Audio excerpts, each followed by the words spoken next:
Hello everyone. हमारा topic चल रहा था टैक्स ऑडिट का और इसमें फॉर्म 3CD हम कर रहे थे। फॉर्म 3CD के अंदर हमने up to 30 clauses cover up कर लिए। अब इसके अंदर रिमेनिंग क्लॉज नंबर 31 से लेकर क्लॉज नंबर 44 तक पेंडिंग है। तो इस सेशन में हम जो रिमेनिंग क्लॉजेस हैं फॉर्म 3CD के उनको कवर अप करेंगे। स्टार्ट करते हैं क्लॉज नंबर 31 के साथ। क्लॉज नंबर 31 ये बेसिकली तीन सेक्शन के ऊपर बेस्ड है, जिसमें एक सेक्शन 269 डबल एस का आएगा, एक सेक्शन 269 ST का आएगा, तीसरा सेक्शन 269 T का आएगा। पहले दो clause sub clause A and sub clause B ये बेस्ड है सेक्शन 269 SS के ऊपर। सेक्शन 269 SS एक रिस्ट्रिक्शन लगाता है पर्सन्स के ऊपर कि आप कोई लोन या कोई डिपॉजिट किसी दूसरे पर्सन से एक्सेप्ट नहीं कर सकते एक स्पेसिफाइड अमाउंट से ज्यादा, otherwise then by an account pay cheque और अकाउंट पे ड्राफ्ट। और वो स्पेसिफाइड अमाउंट जो सेक्शन 269 SS के अंदर बताया गया है दैट इज 20,000 रुपीज और मोर। तो यदि एक पर्सन ने ड्यूरिंग द पीरियड कोई लोन या कोई डिपॉजिट या कोई स्पेसिफाइड सम एक्सेप्ट किया है और वो अमाउंट जो सेक्शन 269 SS में बताया गया है उससे ज्यादा है, in that case clause number 31 के sub clause A and sub clause B में इसकी रिपोर्टिंग आएगी। जो इसका सब क्लॉज ए है वो बात करता है पर्टिकुलर्स ऑफ ईच लोन और डिपॉजिट। दो वर्ड यूज किए गए हैं, एक वर्ड लोन और दूसरा word deposit. In an amount exceeding the limit specified in section 269 SS। और सेक्शन 269 SS के अंदर जो लिमिट स्पेसिफाइड है वो है 20,000 रुपीज और मोर। यदि कोई भी लोन लिया गया या कोई डिपॉजिट एक्सेप्ट किया गया, so in case if any loan is being taken और deposit is being accepted, then जिस पर्सन से लोन लिया गया, जिस पर्सन ने आपके पास डिपॉजिट कराया, उस पर्सन का name, address and permanent account number if available, कितने अमाउंट का लोन लिया गया या कितने अमाउंट का डिपॉजिट एक्सेप्ट किया गया, क्या ये लोन और deposit during the previous year square up मतलब रीपे कर दिया गया, मैक्सिमम अमाउंट आउटस्टैंडिंग कितना था in any account at any time during the previous year, क्या लोन और डिपॉजिट लिया गया है बाय चेक और बैंक ड्राफ्ट और use of electronic clearing system through a bank account. यदि हां, इन केस द लोन और डिपॉजिट वाज टेकन और एक्सेप्टेड बाय चेक और बैंक ड्राफ्ट, क्या ये अकाउंट पे चेक और अकाउंट पे ड्राफ्ट थे या नहीं थे, weather they are account pay cheque और अकाउंट पे ड्राफ्ट। सो क्लॉज नंबर 31 के ए पार्ट के अंदर जो हमारी रिपोर्टिंग आ रही है उस रिपोर्टिंग के अंदर हम बता रहे हैं क्या ड्यूरिंग द पीरियड कोई लोन लिया गया है या डिपॉजिट एक्सेप्ट किया गया है और वो अमाउंट लोन और डिपॉजिट का एक्सीड करता है the limit specified under section 269 SS के अंदर। यदि ऐसा है देन हमें ये इंफॉर्मेशन फॉर्म 3CD में फर्निश करनी पड़ेगी। लोन देने वाला पर्सन या डिपॉजिट करने वाला पर्सन, उसका name, address and permanent account number, कितने अमाउंट का लोन लिया गया है, क्या ये लोन या deposit during the year he square up कर दिया गया, मैक्सिमम अमाउंट आउटस्टैंडिंग कितना है एक पर्सन के केस में at any time during the previous year, क्या ये लोन या डिपॉजिट लिया गया है बाय चेक, ड्राफ्ट और इलेक्ट्रॉनिक क्लियरिंग सिस्टम। यदि ये लोन अकाउंट या चेक से लिया गया तो क्या ये चेक या ड्राफ्ट अकाउंट पे चेक थे, अकाउंट पे ड्राफ्ट थे या नहीं थे। ये तो हो गई 31 के अंदर क्लॉज ए की बात। क्लॉज बी में जो डिस्कशन है वो है particulars of each specified sum in an amount exceeding the limit specified under section 269 SS। 269 SS के अंदर अब लिमिट वही है 20,000 रुपीज या मोर। ये बेसिकली किसकी बात कर रहा है कि कोई एडवांस लिया जाता है इन एनी ट्रांसेक्शन, जैसे कोई प्रॉपर्टी की सेल की बात हो रही है, तो प्रॉपर्टी आप सेल कर रहे हैं तो उस प्रॉपर्टी का एडवांस लिया है, तो क्या वो एडवांस जो लिया गया है वो एक्सीड करता है the limit specified in section 269 SS में?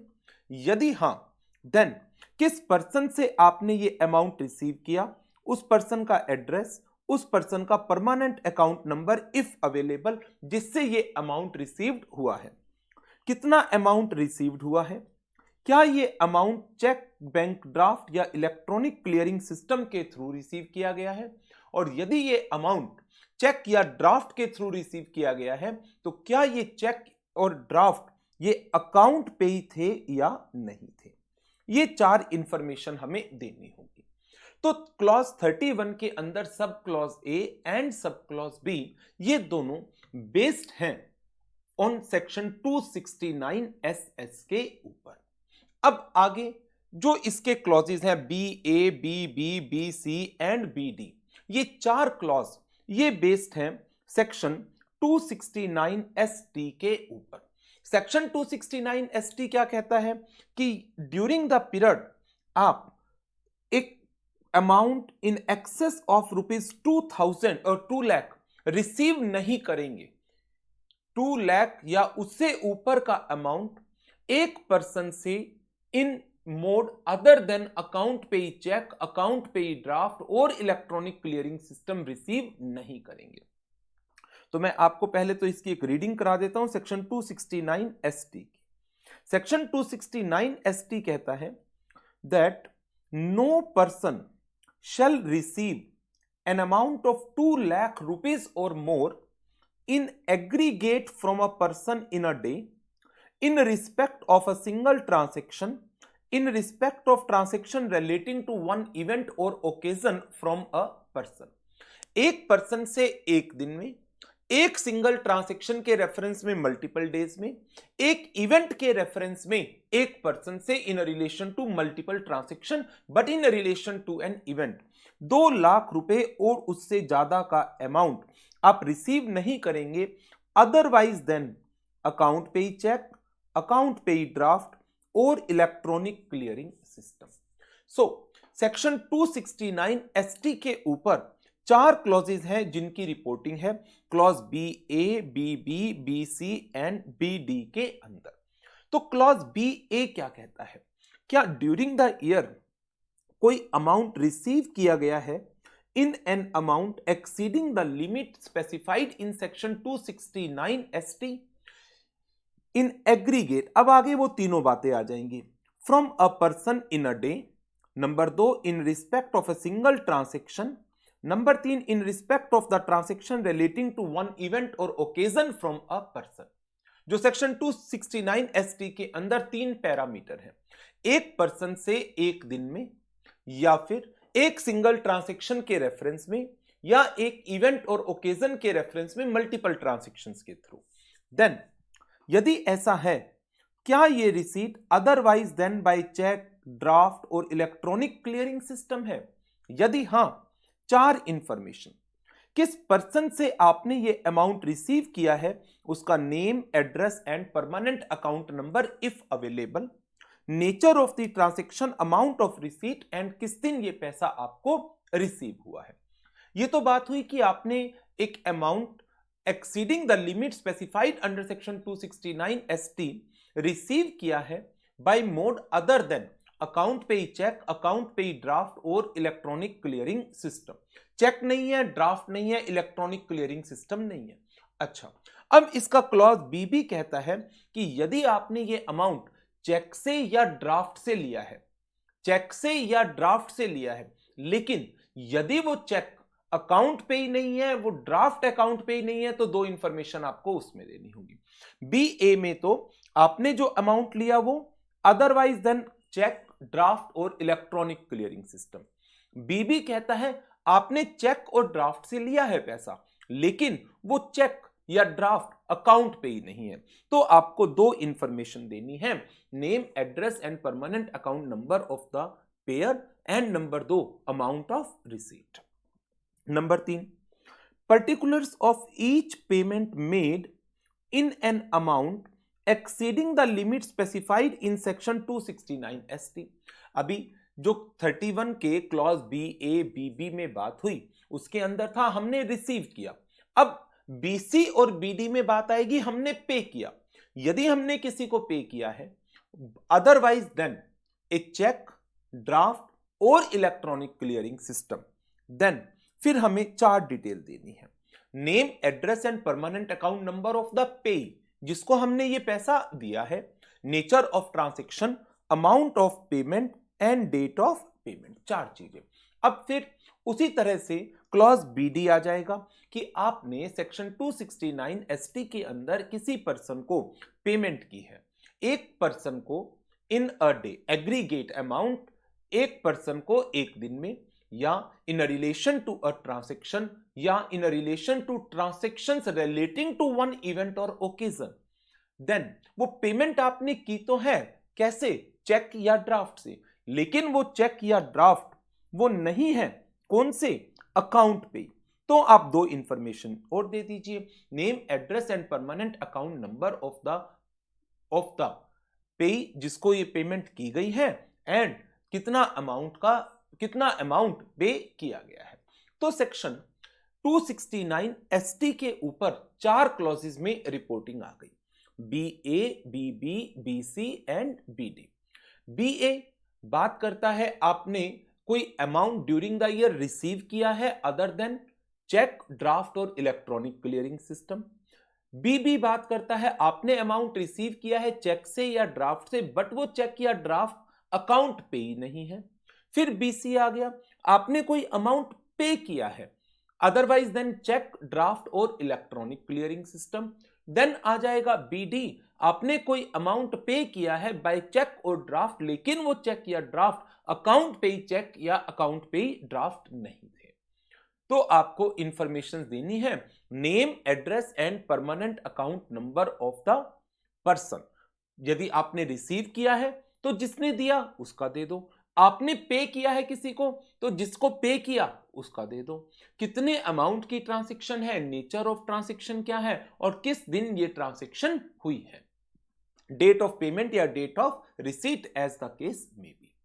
अब इसके बाद फिर क्लॉज नंबर 31 के अंदर दो नेक्स्ट क्लॉज जो आ जाते हैं वो हैं रादर 3, सेक्शन 269 एस टी के 269 टी के ऊपर clause C, D and E, 3 clauses में। सी क्लॉज इसका बात करता है यदि आपने कोई पेमेंट की है, किसकी, उन अमाउंट की जो आपने रिसीव किए थे इन एक्सेस ऑफ द लिमिट। अब वो पे भी तो करोगे ना, जब आपने 269 डबल एस में रिसीव किया तो 269 टी में पेमेंट की बात आ जाती है। सो 269 टी के अंदर है कि क्या आप पेमेंट कर रहे हैं एक्सीडिंग अ स्पेसिफाइड अमाउंट। अब अमाउंट वही है 20,000 रुपए का। तो यदि ड्यूरिंग द ईयर एक पर्सन रीपेमेंट कर रहा है, किसकी, वही 3 वर्ड जो 269 एस के आपने 2 क्लॉज में पढ़े, जो 31 के एक क्लॉज में लोन, डिपॉजिट और तीसरा वर्ड स्पेसिफाइड सम पढ़ा था, उसी के रेफरेंस में क्लॉज सी आ गया। Particulars of each repayment of loan, deposit और any specified advance in an amount exceeding the limit specified under section 269 T. तो अब आप रीपेमेंट कर रहे हो तो जिस पर्सन को आप पे कर रहे हो उसकी डिटेल आ जाएगी, name, address and permanent account number of the पे, amount of the payment, maximum amount outstanding in any account at any time during the previous year, क्या रीपेमेंट की गई है बाय चेक और बैंक ड्राफ्ट और use of electronic clearing system, और यदि payment by cheque और ड्राफ्ट की गई है देन क्या वो चेक और ड्राफ्ट जो थे वो अकाउंट पे ही थे या नहीं थे। In case repayment was made by cheque और bank draft, whether the same was repaid by an account pay check or account pay draft। सो ये है क्लॉज नंबर सी हमारा। अब इसके बाद जो इसमें रिमेनिंग दो क्लॉज हैं, clause number D and clause number ई, ये बात करता है कि जिन पर्सन्स ने लोन डिपॉजिट एक्सेप्ट कर रखे थे तो वो अब रीपे भी तो करेंगे ना। ठीक, जब वो रीपेमेंट की बात आएगी तो वो रीपेमेंट जो कर रहा है, एक तो हो गया पेयर देने वाला, तो दूसरा पर्सन रिसीव भी तो करेगा ना। तो जो क्लॉज डी और ई की रिपोर्टिंग है, जो पर्सन रीपेमेंट रिसीव्ड कर रहा है, ठीक, जो पर्सन रीपेमेंट रिसीव्ड कर रहा है, रीपेमेंट रिसीव्ड कर रहा है। अब जैसे सपोज मैंने एक लोन लिया है, I have taken a loan, और या मैंने कोई डिपॉजिट एक्सेप्ट किया, तो जब मैं लोन लूंगा या मैं डिपॉजिट एक्सेप्ट करूंगा तो क्लॉज नंबर 31 के सब क्लॉज ए में रिपोर्टिंग आएगी। लेकिन जब ये लोन मैं रीपे करूंगा तो मेरी तरफ से ये रीपेमेंट हो गई। तो जब मैं रीपे करूंगा तो जिस पर्सन को मैं ये पैसा दे रहा हूं उसको रिसीव्ड होगा ये। तो जिस पर्सन को रीपेमेंट रिसीव्ड हो रही है उस पर्सन की फॉर्म 3CD में ये रिपोर्टिंग आएगी। उस पर्सन के फॉर्म 3CD के अंदर क्लॉज नंबर डी और ई की रिपोर्टिंग है। जो लैंग्वेज यूज की गई है वो है कि रीपेमेंट रिसीव्ड। रीपेमेंट किसकी? लोन की, डिपॉजिट की, और any specified advance in an amount exceeding the limit specified under section 269T। अब ये रीपेमेंट मैं रिसीव कर रहा हूं, रिसीव्ड, लेकिन मुझे जो पैसे वापस दिए गए वो अदरवाइज देन चेक, ड्राफ्ट और इलेक्ट्रॉनिक क्लियरिंग सिस्टम के थ्रू मेरा ये पैसा मुझे वापस किया गया। तो जिसने मुझे वापस किया मींस देने वाला पर्सन कौन है, उसकी इंफॉर्मेशन मुझे देनी है। Name, address and permanent account number of the pair. जो पर्सन ये रीपेमेंट मुझे कर रहा है मुझे उसकी डिटेल यहां पर देनी है और कितना अमाउंट उसने मुझे रीपे किया है अदरवाइज देन बाय अ चेक, ड्राफ्ट और इलेक्ट्रॉनिक क्लियरिंग सिस्टम। फिर बात आ जाती है रीपेमेंट लोन की, डिपॉजिट की, एडवांस की रिसीव्ड हुई है बाय अ चेक और बैंक ड्राफ्ट, लेकिन वो चेक और बैंक ड्राफ्ट अकाउंट पे ही नहीं थे। देन फिर मुझे दो इंफॉर्मेशन देनी है, name, address and permanent account number of the pair जिसने मुझे ये पैसा दिया और कितना पैसा दिया गया है जो अकाउंट पे ही चेक या अकाउंट पे ही ड्राफ्ट नहीं है। तो ये हमारी रिपोर्टिंग है इन क्लॉज नंबर 31।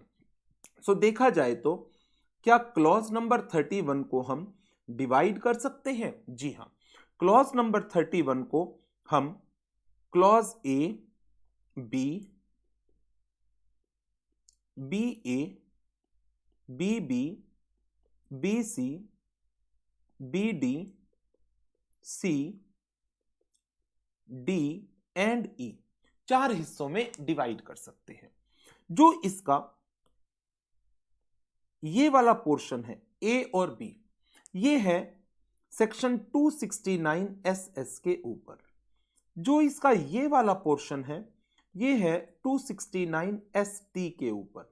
जो इसके क्लॉज C, D, E हैं ये बेस्ड हैं सेक्शन 269 T के ऊपर। इसके अलावा जब हम यहां पर बात कर रहे होते हैं तो एट दैट टाइम हमारी जो रिपोर्टिंग चलती है क्लॉज ए में और क्लॉज बी में। क्लॉज ए में मैं बात करता हूं लोन की एंड डिपॉजिट की, यहां पर मैं बात करता हूं स्पेसिफाइड सम की जिसको हम एडवांस भी कह सकते हैं।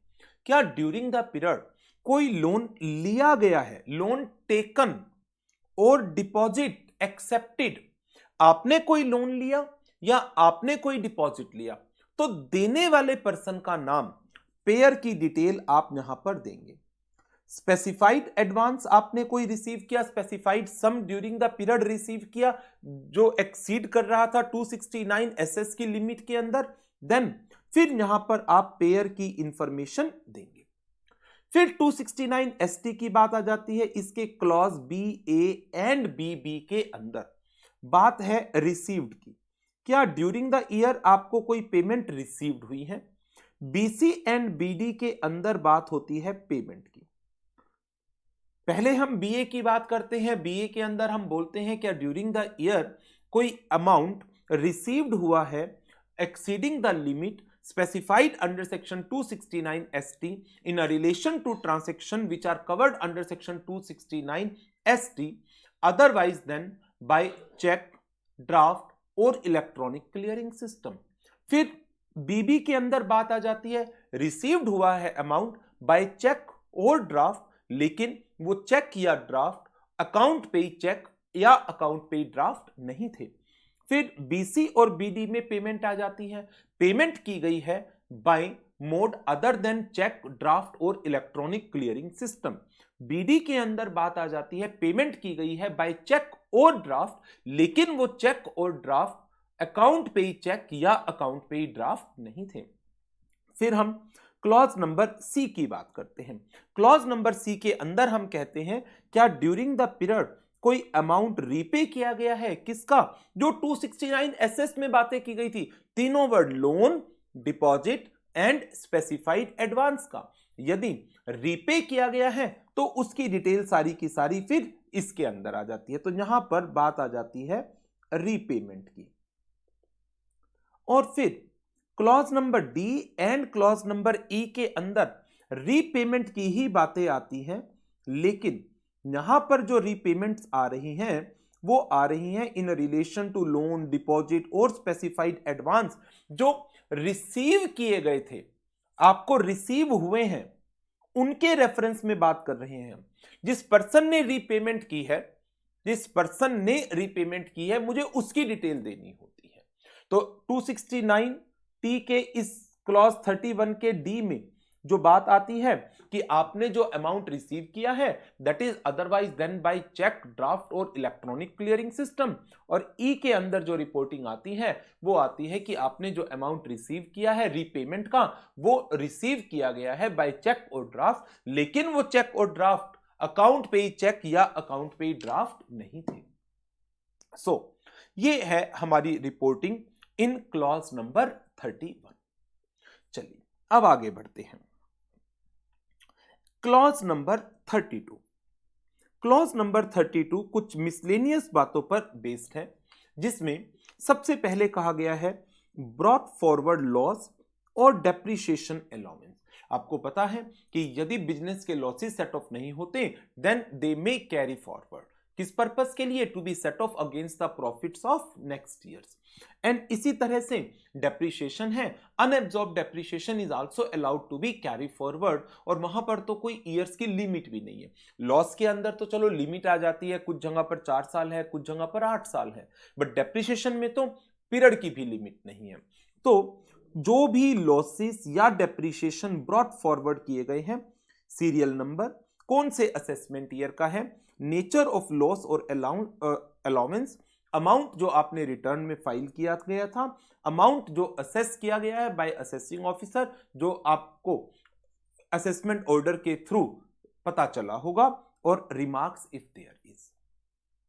क्लॉज नंबर बी, क्या during the period any change in share holding हुई है in relation to any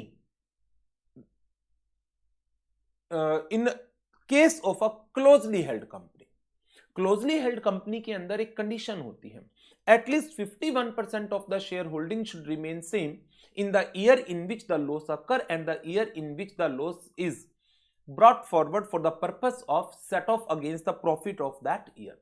so in case कोई शेयर होल्डिंग में चेंज हुआ है जिसके कारण जो लॉसेस प्रायर ईयर्स के अंदर इनकर्ड हुए थे वो अब करंट पीरियड में सेट ऑफ नहीं हो सकते।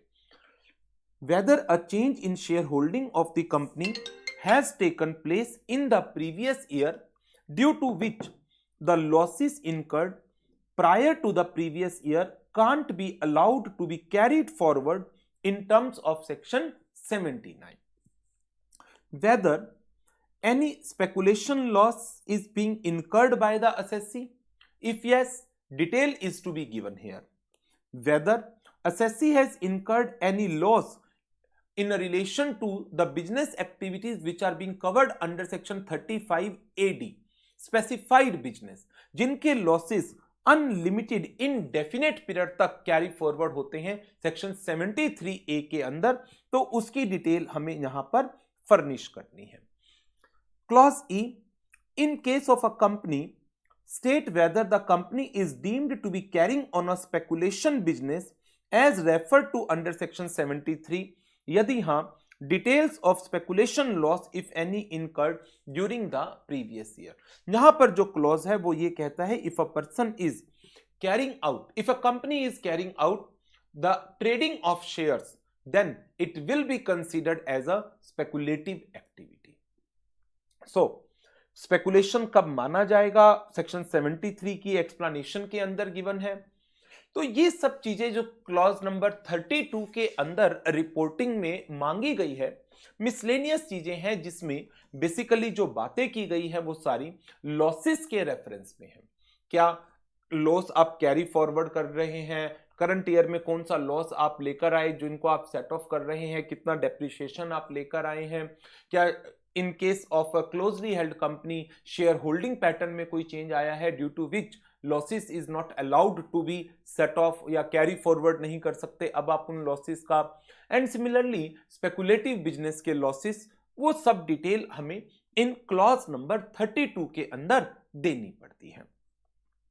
क्लॉज नंबर 33, क्लॉज 33 के अंदर हर एक सेक्शन की डिटेल आती है जिनकी डिडक्शंस अलाउड है under the provisions of section 10A, 10AA और section 80C to 80U। Section wise detail of deductions if any which is admissible under chapter 6A, that is 80C to 80U, and chapter 3 जिसमें section 10A and 10AA basically special economic zone के अंदर export profits की जो deduction है तो उसकी हमें detail देनी है section wise. Section under which the deduction is claim, कितना अमाउंट एडमिसिबल है as per the provisions of income tax act 1961 and fulfilment of the conditions if any specified under the provisions of income tax act 1961, income tax rules 1962 और any other guidelines, circulars etcetera. ये clause number 33 की reporting में बात आ जाती है। There after फिर आता है क्लॉज नंबर 34। क्लॉज नंबर 34 के अंदर जिन रिपोर्टिंग को कवर अप किया गया है वो सारी की सारी रिपोर्टिंग बेसिकली टीडीएस के ऊपर है। क्या SSC is required to deduct और collect tax under the provisions of income tax act chapter 17B या चैप्टर 17BB के अंदर? यदि हां, देन एसएससी का tax deduction number, tax collection account number, कौन से सेक्शन में टीडीएस काटा गया है या टीसीएस कलेक्ट किया गया है, nature of payment, total amount of payment और receipt of the nature specified in column 3। जो पेमेंट की गई है उसके रिलेशन में यहां तो नेचर आ गई, यहां पर आपको उसके अमाउंट को स्पेसिफाई करना है, कितना अमाउंट है जो आपका इस पर्टिकुलर ट्रांजैक्शन के रेफरेंस में आ रहा है। टोटल अमाउंट जिसके ऊपर टैक्स को डिडक्ट किया जाना था या टैक्स कलेक्ट किया जाना था, आउट ऑफ दीज 4। मान लीजिए आपका ये आ गया टीडीएस का नंबर, आपने सेक्शन 194C में कोई पेमेंट की, नेचर ऑफ पेमेंट क्या है, payment to contractor, okay.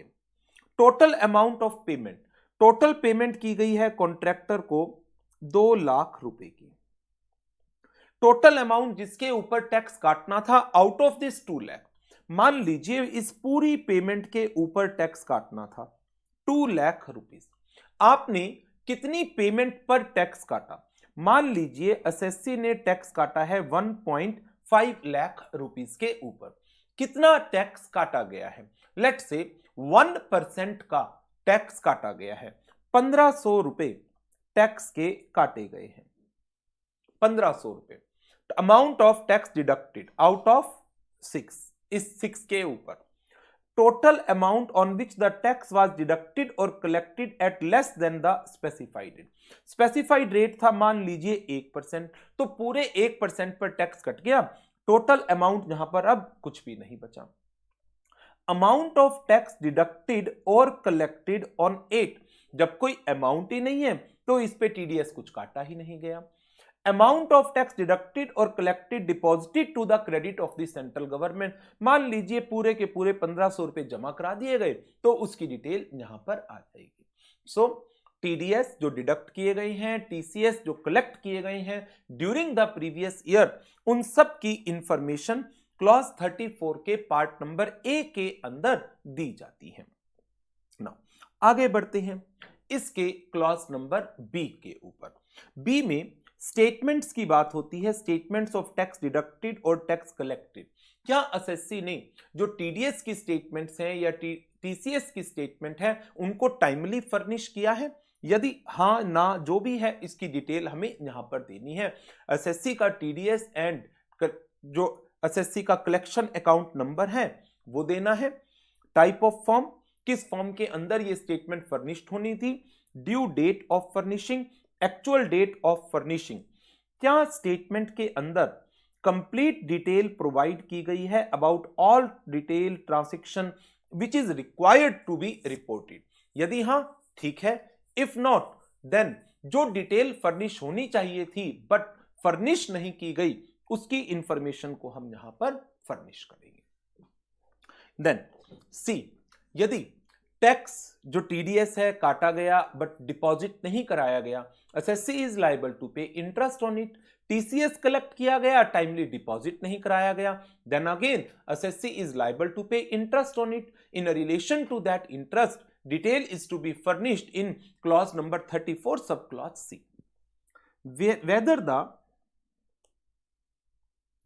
SSC is liable to pay interest under section 201 subsection 1a TDS, 206C subsection 7 TCS. If yes, tax deduction and collection account number, amount of interest under the respective section which is payable और उसमें से कितना amount actual में पे किया गया है along with the date of payment is to be furnished. So in clause number 34 पहले हम टीडीएस और टीसीएस की बातें करेंगे. जो टीडीएस काटने थे काटे गए, नहीं काटे गए, कम काटे गए या फिर नहीं काटे गए और उसमें से कितना जमा करा दिया गया. देयर आफ्टर फिर जो टीडीएस और टीसीएस की स्टेटमेंट्स हैं उसके बारे में हमें इंफॉर्मेशन देनी है. एंड नंबर 3 पर यदि टीडीएस डिपॉजिट नहीं कराए गए या लेट डिपॉजिट कराए गए, टीडीएस या टीसीएस दोनों ही, देन उसके रिलेशन में how much interest was payable and out of that payable amount how much interest has actually been paid to the government. ये इंफॉर्मेशन थी क्लॉज नंबर 34 की फॉर्म 3CD के अंदर. क्लॉज नंबर 35 पर चलते हैं. क्लॉज नंबर 35 बात करता है इन्वेंट्री की इंफॉर्मेशन की in case of a trading concern, in case of a manufacturing concern. Trading concern के रेफरेंस में क्वांटिटी डिटेल देनी है हमें of principal item of goods traded, not that is not of each and every item but only the principal items which are being traded, जिसमें हम informations क्या क्या देंगे, opening stock, purchases, sales, closing stock, any shortage और excess. Thereafter, in case of a manufacturing concern, we are required to give the quantitative details of raw material, finished goods and byproduct. 3 item की raw material, finished goods and byproduct. Raw material, opening stock, purchases, consumed, sale. Opening stock आपने खरीदा, opening stock पिछले साल खरीदा होगा, बच गया था तो करंट ईयर का ओपनिंग. करंट ईयर में क्या परचेजेस की, करंट ईयर में आपने उसमें से कितना रॉ मटेरियल कंज्यूम कर लिया है जिससे फिनिश गुड्स बने होंगे. हो सकता है रॉ मटेरियल सरप्लस में हो या फिर उसकी क्वांटिटी, उसकी क्वालिटी आपकी मैन्युफैक्चरिंग में आप जो जिस क्वालिटी का रॉ मटेरियल आ गया वो मैन्युफैक्चरिंग ऑपरेशंस को सूट नहीं कर रहा, आपने उसको सेल कर दिया. Sale. Closing stock, yield, raw material को यूज करके कितना फिनिश प्रोडक्ट यील्ड हुआ है, percentage of yield and shortage और excess if any. Thereafter details of the finish product और by product is to be given. Opening stock, यदि आपने बना बनाया माल खरीदा है, तो उसकी डिटेल, और जो आपने रॉ मटेरियल से प्रोड्यूस किया है, मैन्युफैक्चर्ड किया है, उसकी डिटेल। देन कितना सेल किया, closing stock, shortage, excess if any. ये इंफॉर्मेशन एज ए ऑडिटर हमें फर्निश करनी है in relation to a manufacturing concern for each principal items of goods that is being manufactured or traded. So this is about clause number 35. आगे बढ़ते हैं clause number 36 की। Clause number 36 के अंदर जिस रिपोर्टिंग की बात की गई है वो है डिविडेंड की। यदि डोमेस्टिक कंपनी के केस में क्या कोई डिविडेंड पे किया गया है, यदि हां, तो उस डिविडेंड के ऊपर company is required to pay the corporate dividend tax. So उसकी क्या इंफॉर्मेशन देनी है हमें? Total amount of distributed profits, any amount of reduction as referred to in section 115 IO। 115 IO के अंदर बेसिकली क्या आता है? जो डिविडेंड रिसीव्ड हुआ है from the subsidiaries company on which the subsidiary company already paid the tax, या फिर यदि आपने डिविडेंड पे किया है किसको? On a pension trust, new pension trust, then उतने अमाउंट ऑफ डिविडेंड जो आपने पेंशन ट्रस्ट को दिया है, या फिर वो उतना अमाउंट जो सब्सिडियरी कंपनीज ने आपको डिविडेंड दिया है जिसके ऊपर subsidiary company already TDS already dividend distribution tax पे कर चुकी है, उतना अमाउंट आपको अलाउड होता है अपने डिस्ट्रीब्यूटेड प्रॉफिट में से माइनस करना for the purpose of computing the tax liability. So how much amount is being reduced under section 115O subsection 1A clause 1 and clause 2. Thereafter total tax paid and details of payment, किस date को कितना amount पे किया गया है, ये clause number 36 के अंदर रिपोर्टिंग रिक्वायरमेंट है। क्लॉज 36A ये बात करता है in relation to dividend which is being covered under section 2 subsection 22 clause E। 222E के अंदर कितना अमाउंट ऑफ डिविडेंड है, क्या ऐसा कोई dividend during the year receive किया गया है, उसकी बात कर रहे हैं। Whether any assessee received any amount in the nature of dividend that is being referred in section 222 clause E। 222E के अंदर, और इसमें बेसिकली क्या है? एनी लोन और advance given by a closely held company to a beneficial share holder. So यदि किसी closely held company से किसी बेनिफिशियल शेयर होल्डर ने ड्यूरिंग द ईयर कोई लोन या एडवांस रिसीव किया है, then that is treated as the deemed dividend. और यदि हां, देन कितना अमाउंट है और कौन से दिन वो रिसीव हुआ है। कंपनी पे कर रही है उसकी बात नहीं हो रही, जो पर्सन इस अमाउंट को रिसीव कर रहा है उसकी डिटेल देनी है, हमें उसको डिटेल देनी है। ये 222 के बारे में कुछ इंफॉर्मेशन है जिसको आप एक बार कवर कर लेंगे। देन क्लॉज नंबर 37, 38 एंड 39, इन तीन क्लॉजेस के अंदर जो रिपोर्टिंग की गई है वो है, क्या कोई कॉस्ट ऑडिट हुई है ड्यूरिंग द ईयर? कोई ऑडिट हुई है सेंट्रल एक्साइज एक्ट 1944 के अंदर, या ऑडिट हुई है section 72A of the finance act 1994 के अंदर? कॉस्ट ऑडिट,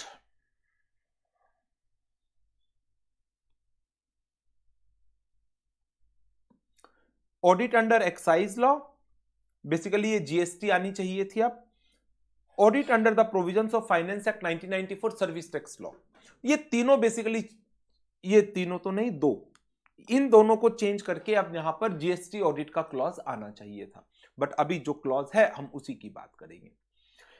क्या during the period cost audit हुई है? यदि हां, give the details if any disqualification or disagreement on any matter, item, value, quantity as may be reported or identified by the cost auditor। cost audit की कोई भी qualification, reservation in relation to any matter, item, value, quantity जो उसने identify किया है या अपनी report में दिया है, देन क्लॉज 37 के अंदर उसकी रिपोर्टिंग करेंगे। क्लॉज 38 में यही चीज यदि ऑडिट किस में हुई है, सेंट्रल एक्साइज एक्ट के अंदर हुई है। Whether any audit was conducted under central excise act, if yes give details if any of disqualification, disagreement on any matter, item, value or quantity as may be reported or identified by the auditor। Number 3 पर जो audit है service tax law की, whether any audit was conducted under section 72A of Finance Act 1994 in a relation to valuation of taxable services। Finance act 99, अच्छा ये तो repeat हो गया। If yes यदि ऑडिट हुई है, give the details if any of the disqualification और disagreement on any matter, item, value, quantity as may be identified और reported by the auditor. So clause number 37, 38, 39 इन तीनों क्लॉजेस के अंदर कॉस्ट ऑडिटर की observations, thereafter auditor under excise law and then auditor under the service tax law. Service tax का अपना कोई act नहीं था, वो फाइनेंस एक्ट 1994 के थ्रू इंपोज किया गया था, तो उसी सेक्शन उसी एक्ट का रेफरेंस यहां पर दिया गया है। सो ये 3 क्लॉजेज हैं हमारे 37, 38 and clause number 39। Clause 40 details regarding turnover, gross profit for the previous year and preceding previous year. 5 information, current previous year और immediate preceding previous year, total turnover, gross profit to turnover, net profit to turnover, stock in trade to turnover, that is GP ratio, NP ratio, inventory turnover ratio, material consumed to finish goods produced. 5 सालों का 5 items हमें current previous year as well as immediate previous year की ये information हमें देनी है। The details required to be furnished for principal items of goods traded or manufactured or services rendered। For principal items ये हमारा clause number 40 था। इसके बाद क्लॉज नंबर 41 ये कहता है क्या कोई डिमांड रेज की गई है, रिफंड इशू हुआ है during the previous year under any tax law other than income tax and wealth tax. Income tax, wealth tax तो आज की डेट में एग्जिस्ट ही नहीं करता, तो इनकम टैक्स एक्ट के अलावा किसी और एक्ट में लाइक जीएसटी लॉ के अंदर कोई डिमांड रेज की गई या कोई रिफंड इशूड हुआ है, okay, give the detail along with the details of the relevant proceedings. Now clause number 42। Clause number 42 बात करता है in relation to certain assessee who are required to furnish the statement in form number 61, form number 61A and form number 61B। Form number 61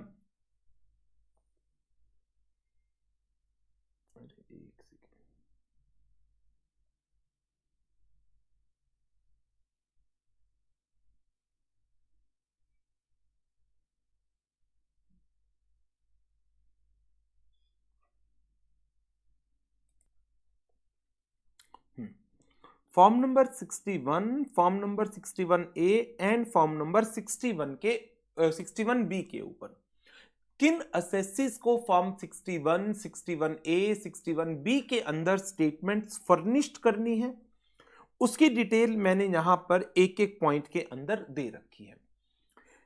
rule number 115B ये कहता है an entity is required to obtain the PAN number of the transacting party. यदि transacting party pan number नहीं देती, जैसे आप bank में account खुलवाने जाते हैं बट आपके पास पैन नंबर नहीं है, तो बैंक क्या करता है, आपसे फॉर्म 60 फिलअप करा लेता है। तो जो फॉर्म 60 बैंक को रिसीव्ड हुए हैं, तो बैंक उन सब फॉर्म 16 की एक स्टेटमेंट फॉर्म नंबर 61 के अंदर इनकम टैक्स डिपार्टमेंट में सबमिट करता है हाफ ईयरली बेसिस के ऊपर। जो फर्स्ट हाफ ईयर है 1 अप्रैल टू 30 सितंबर, उसकी स्टेटमेंट जाती है अक्टूबर 31 तक। जो 1 अक्टूबर से 31 मार्च सेकेंड हाफ ईयर है, उसकी स्टेटमेंट जाती है 30 अप्रैल तक। इसी तरह से रूल नंबर 114E के अंदर एक reporting entity is required to file the statement of specified financial transaction in form number 61A. जैसे bank deposit in excess of so much amount, hotel की payment in excess of so much amount, post office के अंदर deposit कराया इतने amount से ज्यादा का। तो जो स्पेसिफाइड फाइनेंशियल ट्रांजैक्शंस हुई हैं जिनको नोटिफाई किया गया है इनकम टैक्स लॉ के अंदर, तो यदि कोई स्पेसिफाइड फाइनेंशियल ट्रांजैक्शन अक्कर हुई है then as per the requirement of rule number 114E sorry, एक स्टेटमेंट फर्निश की जाएगी इन स्पेसिफाइड फाइनेंशियल ट्रांजैक्शंस की ऑन और before 31st of May annual basis के ऊपर, फाइनेंशियल ईयर क्लोज होने के 2 मंथ्स के अंदर, that is by 31st of May. इसी तरह से फॉर्म नंबर 61B की रिक्वायरमेंट अराइज हुई है for implementation of foreign account tax compliance act के थ्रू। इसकी डिटेल आप लोग पढ़ना चाहें तो डायरेक्ट टैक्स के पेपर में से पढ़ सकते हैं, बट इनकम टैक्स लॉ के लिए आपको ये 2 क्लॉज मेन याद रखने होंगे। क्या एसएससी को फॉर्म नंबर 61 में, 61A में या 61B में स्टेटमेंट फर्निश करनी है? यदि assessee was required to furnish the statement in form number 61, 61A और 61B, then furnish income tax reporting entity identification number, type of form, due date for furnishing, date of furnishing if furnished, and whether the form contains the information about all details or transaction which is required to be reported. If not, then furnish the list of such details or transactions which is not been reported. So number 1 पर क्या बात आ गई? क्या SSC को whether the assessee is required to furnish the statement in form number 61, 61A और 61B? पहली बात तो ये है, if answer to this question is yes, assessee is required to furnish the statement in either form number 60 or 61A or 61B, then form 3CD के अंदर हमें कुछ इंफॉर्मेशन देनी होगी। सबसे पहले तो इनकम टैक्स डिपार्टमेंट ने आपको एक रिपोर्टिंग एंटिटी आइडेंटिफिकेशन नंबर दे रखा है कि आप एक रिपोर्टिंग एंटिटी हैं और आपको स्पेसिफाइड फाइनेंशियल ट्रांजैक्शन की या फिर जहां पैन नंबर नहीं है उसकी या फटका के कंप्लायंस की रिपोर्टिंग करनी है। तो ऐसी सिचुएशन में सबसे पहले तो जो इनकम टैक्स डिपार्टमेंट ने आपको रिपोर्टिंग एंटिटी आइडेंटिफिकेशन नंबर दिया वो आप देंगे। किस फॉर्म के अंदर ये इंफॉर्मेशन आपको देनी थी, 61 में, 61A में या 61B के अंदर? ड्यू डेट क्या है फर्निशिंग की, वो यहां पर मैंने आपको बताई भी है, हाफ ईयरली बेसिस पर जाती है या फिर ईयरली बेसिस के ऊपर जाती है। देयर आफ्टर एक्चुअल कौन सी डेट को ये स्टेटमेंट्स फर्निश की गई है इफ फर्निश्ड, एंड यदि फर्निश की गई है तो जो डिटेल देनी चाहिए थी वो डिटेल दी गई है, इट्स ओके, नहीं दी गई, कौन सी ऐसी ट्रांजैक्शंस हैं जिनकी रिपोर्टिंग नहीं की गई है, ये क्लॉज नंबर 42 के अंदर रिपोर्ट करना है। देयर आफ्टर फिर आता है क्लॉज नंबर 43। क्लॉज नंबर 43 बात करता है in case of some parent entities, whether the assessee or its parent entity or alternate reporting entity is liable to furnish the report as prescribed in subsection 2 of section 286. Section 286 ये कहता है in relation to some international groups some information is to be furnished. मैंने उसका थोड़ा सा main point यहां पर points to remember में कवर किया है कि सेक्शन 286 किन चीजों की बात करता है। It provides the provision relating to the country by country report. It require that every parent entity और alternate reporting entity which is resident in India for every reporting accounting year in respect of the international group जिसका ये part है, एक report furnish करेगा to the prescribed authority within a period of 12 months from the end of the said reporting accounting year in the prescribed form and manner. तो सबसे पहले तो question arise होता है, क्या एसएससी को या पेरेंट एंटिटी को या alternate reporting entity whether they are liable to furnish the report as referred in subsection 2 of section 286? यदि हां, क्या ये रिपोर्ट फर्निश की गई है? पेरेंट एंटिटी का नाम क्या है? अल्टरनेट रिपोर्टिंग एंटिटी का नाम क्या है? Date of furnishing of report, किस दिन इस रिपोर्ट को फर्निश किया गया है। ये क्लॉज नंबर 43 के अंदर रिपोर्टिंग है। इसके बाद क्लॉज नंबर 44 के अंदर जिस रिपोर्टिंग की रिक्वायरमेंट है, that is breakup of total expenditure of entities whether registered और not registered under the GST. Total expenditure that is incurred during the year, expenditure in respect of the entities which are registered under the GST, expenditure in respect of entities which are registered under the GST relating to goods or services which are exempt from GST, relating to entities which are falling under composition scheme, relating to other registered entity, total payment to registered entities. Means जो expenditure आपने किया है in relation to those goods and services which are exempt, those goods जो आपने खरीदे हैं, services avail की हैं उन पर्सन से which are under the composition schemes, और जो सामान आपने खरीदा, सर्विसेज अवेल की from other registered entities, and total payment to the registered entities. Expenditure relating to entities not registered under the GST, जो एक्सपेंडिचर आपने इनकर्ड किया in relation to entities which are not registered under the GST. So ये जो expenditure का breakup है, इसके अंदर आपको पूरे साल का जितना एक्सपेंडिचर हुआ वो देना है। अब मान लो एक पर्सन ने ड्यूरिंग द ईयर वो कहता है मेरे 70 लाख रुपीस खर्च हो गए। ओके, 70 लाख में से आपने कितना कितना पैसा कहां कहां दिया? नंबर 1, मैंने सैलरी दी, कुछ पर्सन्स को सैलरी दी, तो ये पेमेंट उन पर्सन्स को हुई है which are not registered under the GST. तो ये वाली बात आ गई, जो रजिस्टर्ड ही नहीं थे अंडर द जीएसटी।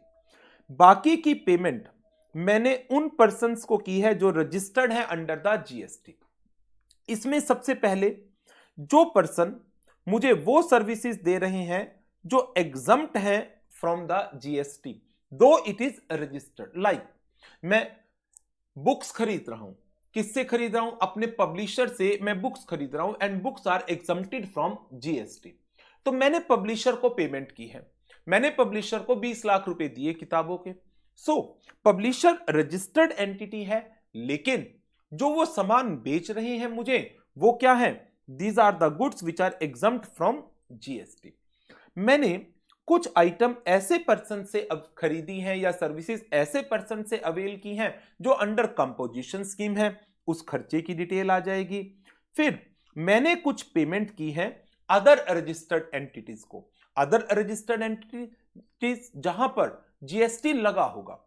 जैसे मैं कोई भी सर्विस अवेल करता हूं, लाइक जो हमारी क्लासेस होती हैं उनकी एनक्रिप्शन के चार्जेस पे करता हूं मैं टेक्नोलॉजी के कंपनी को, तो वो रजिस्टर्ड है, जीएसटी लगता है। तो जो पेमेंट मैंने उनको वहां पर की है वो पेमेंट क्या हो गई? रजिस्टर्ड एंटिटीज को पेमेंट हो गई। और फिर आ जाएगा total payments to the registered entities. Total payment ये तीनों, एक पेमेंट किसको की है? वो पर्सन जो मुझे एग्जम्प्टेड गुड्स या एग्जम्प्टेड सर्विसेज दे रहे हैं। दूसरी वो पेमेंट्स जो मैंने उन पर्सन्स को की है which are covered under composition scheme.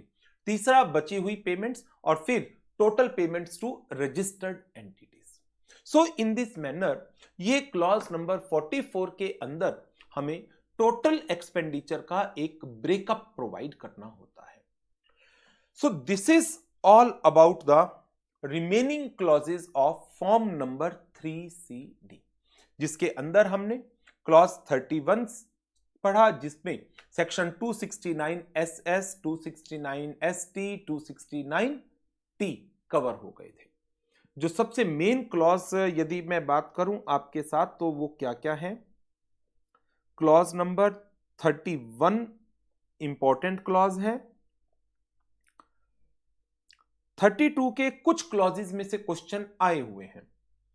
33 कुछ ऐसा इंपॉर्टेंट नहीं है, 34 भी इंपॉर्टेंट नहीं है, 35 इंपॉर्टेंट क्लॉज है, 36 भी, उसके बाद के क्लॉजेज में 40 इंपॉर्टेंट है। बट अब जो मेन चीज आ जाती है कि फॉर्म 3CD जो ये टोटल 44 क्लॉजेज है, ये एग्जाम के पॉइंट ऑफ व्यू से कवर कैसे करने हैं। मैंने आपके साथ इन क्लॉजेस को डिस्कस किया है और आप सब इनको प्रैक्टिकली अपने ऑफिस के अंदर भी कवर अप करते हैं। इनकी डिटेल में हम लोग नहीं गए क्लॉजेस की, रीजन बीइंग कि जो टैक्सेशन के प्रोविजन है वो ऑलरेडी आपने इनकम टैक्स के अंदर कवर अप कर रखे हैं और ना ही ऑडिट के अंदर हम उन चीजों को उतना डिटेल में कवर अप कर सकते हैं। सो जब आप इस फॉर्म 3CD को कवर अप करें, इसकी प्रैक्टिस करें, तो एक काम, हर एक क्लॉज के रेफरेंस में जो रिस्पेक्टिव स्टैट्यूटरी प्रोविजन है इनकम टैक्स लॉ का, आपको उसकी नॉलेज होना जरूरी है। And number 2, with each and every clause आपको एक काम करना है और वो काम है कि आप जब भी एक क्लॉज को पढ़ें उसके जो कॉरस्पॉन्डिंग क्वेश्चंस गिवन है, हर एक क्वेश्चन को मैंने क्लॉज वाइज कंसीडर किया हुआ है। आप क्वेश्चंस देखेंगे तो जैसे पहले क्वेश्चन क्लॉज नंबर 4 पर है, देयर आफ्टर क्लॉज 8 एंड 12 के ऊपर क्वेश्चन है, फिर उसके बाद clause 11, clause 13, clause wise questions given है, क्लॉज 14, जितने भी क्वेश्चंस हैं वो सारे क्लॉज वाइज गिवन है। तो आप एक एक क्लॉज को पढ़िए और क्वेश्चंस पर आने से पहले कोशिश करिए कि जो रिलेटेड इनकम टैक्स लॉ का प्रोविजन है वो आपकी नॉलेज में होना चाहिए and thereafter question answer form में प्रैक्टिस करनी है। सबसे इंपॉर्टेंट जो फॉर्म 3CD के रेफरेंस में बात रहेगी वो है क्वेश्चन आंसर की प्रैक्टिस। ठीक है, तो इस सेशन को यहीं पर करेंगे ओवर। क्वेश्चंस की प्रैक्टिस जरूर करिएगा और नेक्स्ट सेशन में फिर हम GST ऑडिट को स्टार्ट करेंगे। Goodbye, take care.